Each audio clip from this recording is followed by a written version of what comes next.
before we continue, your app and I never want to take anything away from Crawford. Amazing fighter, all time great.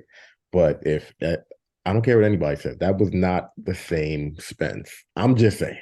That's all I'm saying. Crawford would probably win anyways, but just wasn't the same Spence, man. That's like, let's Who not try who to deny who that.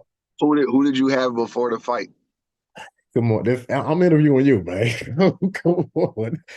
Man, you talk. We talk. But listen, that's fine. We don't gotta get into that.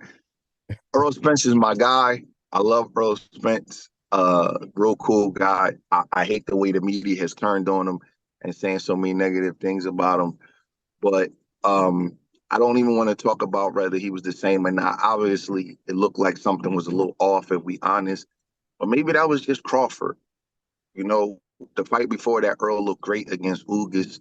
He looked great. He actually, because of how good he looked against Ugas, he made this fight, closer in terms of who everybody thought was going to win, because that was his first super good performance in years. So I don't know, like I can't say I don't know, I don't know if it was the weight or whatever.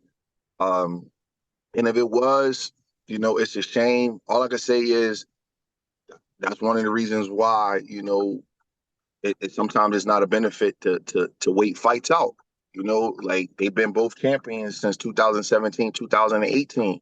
So if one guy is a little bigger, you got to make the fight when you're more comfortable for you to make the weight.